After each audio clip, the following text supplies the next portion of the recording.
très heureux d'accueillir ce soir à la bibliothèque Lancry Claudine Chevreau pour sa conférence chantée sur Jean-Baptiste Clément.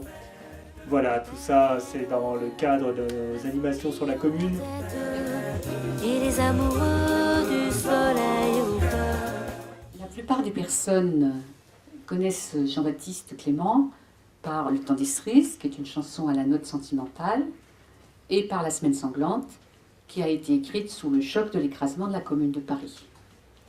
Ces deux chansons résument bien la dualité de Jean-Baptiste Clément, chansonnier et militant des droits ouvriers.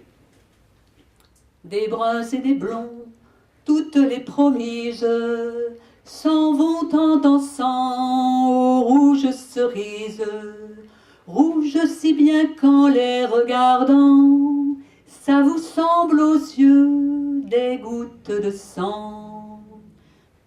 Ce n'est pas le temps des cerises, mais vous en avez les ingrédients.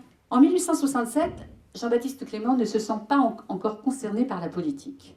Il faut rappeler qu'étant né en 1836, il avait 12 ans en 1848, donc il n'a pas pris d'engagement à cette époque. La censure ne lui a encore refusé qu'une chanson, Encore un petit coup pour boire. Est-ce que Napoléon III s'intéresse à la santé du peuple, là, me direz-vous? Eh bien non, pas du tout.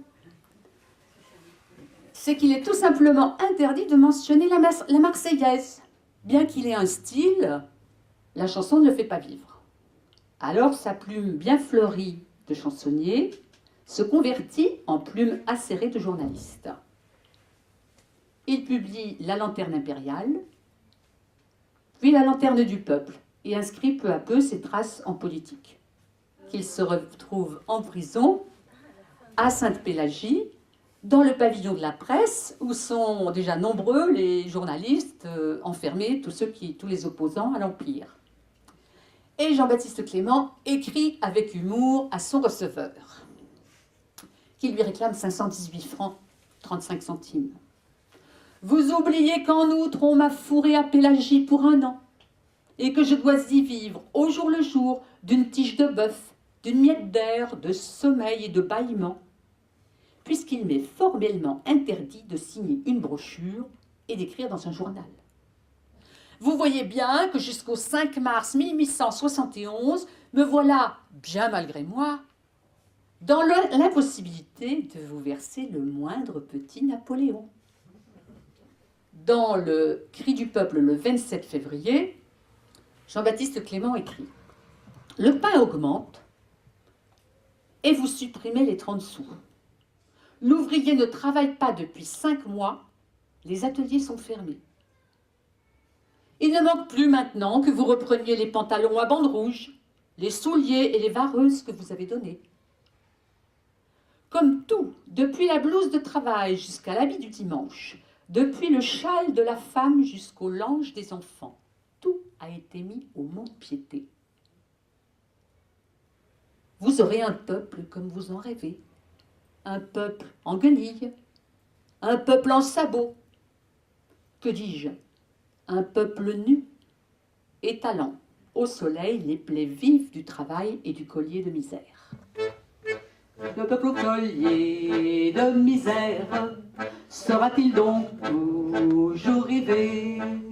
Jusqu'à quand les gens de guerre tiendront-ils le haut du pavé? Jusqu'à quand la sainte clique nous prendra-t-elle pour vil bétail?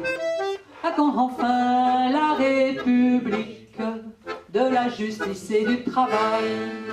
Oui, mais ça vole dans le manche, les mauvais jours finiront.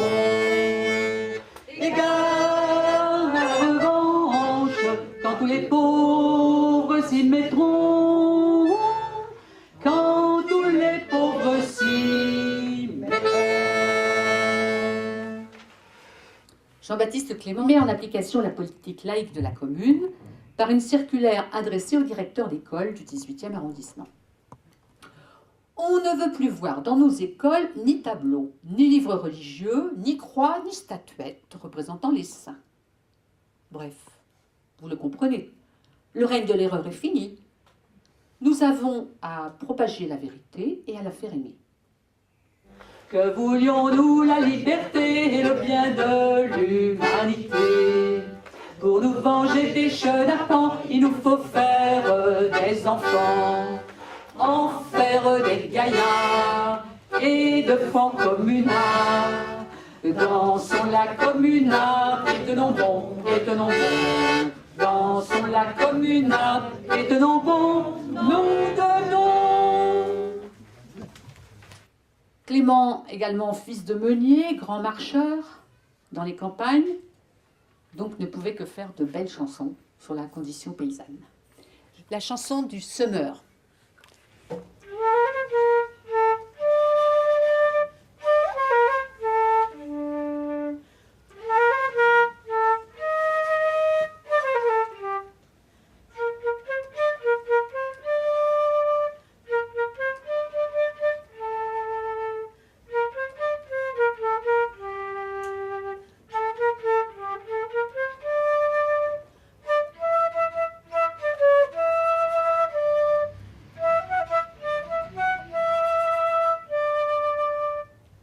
L'an dira, je sème du blé.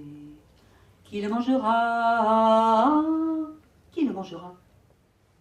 Si c'est vous les infatigables, si c'est vous les francs du collier, alors pousse comme de l'herbe, d'un grain de blé fait une gerbe.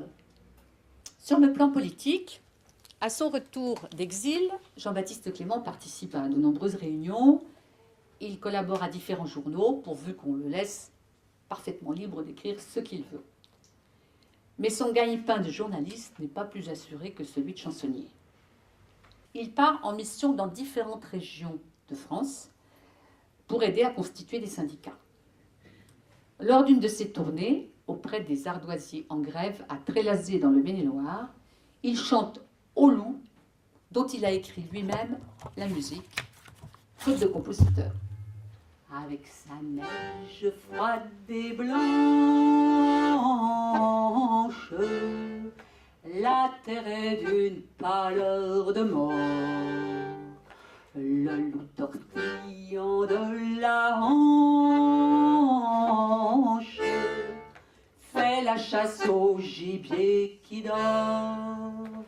Vite un bon feu de paille ou gare à la volaille. Et, oh, et, les gens de chez nous, au loup, au loup.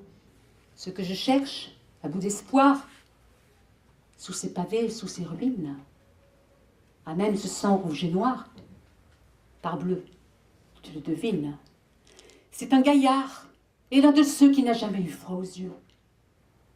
C'est Martin qu'on le nomme. Soldat, l'as-tu vu? C'est mon homme. Je te l'ai dit, c'est un grand gars. Il fait près de 5 pieds 6 pouces. La peau brune, les cheveux ras et les moustaches rousses. Il a le cœur bien planté là et des épaules comme ça. Je le connais depuis 12 ans. J'ai de lui 6 jolis enfants. Et j'ai là le 7e. Qu'est-ce que je leur dirais là-bas si je ne le retrouve pas? Soldat, l'as-tu vu? C'est mon homme.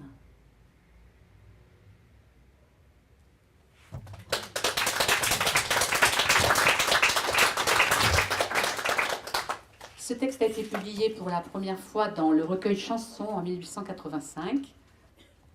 En 1887, il est candidat dans le 18e arrondissement, dans le quartier des Grandes Carrières, soutenu par Geoffrin, et il recueille 2075 voix sur 5662 votants.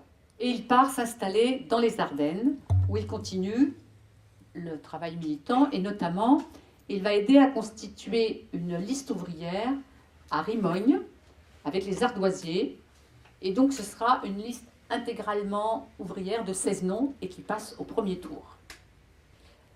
Il fonde à Charleville un journal qui s'appelle L'Émancipation Le journal paraissait sur 4 pages et il était diffusé le samedi pour que les ouvriers le lisent le dimanche. Le 1er mai 1891, l'année du massacre de Fourmies, suite à une manifestation à Charleville, Jean-Baptiste Clément est condamné à 2 ans de prison et 5 ans d'interdiction de séjour. Villette, qui prend son parti dans le Courrier français, produit un charmant dessin où on voit 2 gendarmes qui ont passé les menottes à une petite jeune fille qui portait un panier de cerises. Et nous n'allons pas nous quitter sans chanter le temps des cerises. J'aimerais toujours le temps des cerises, c'est de ce temps-là que je garde au cœur une plaie ouverte. Et dame fortune en m'étant offerte ne pourra jamais fermer ma douleur. J'aimerais toujours le temps des cerises et le souvenir que je garde.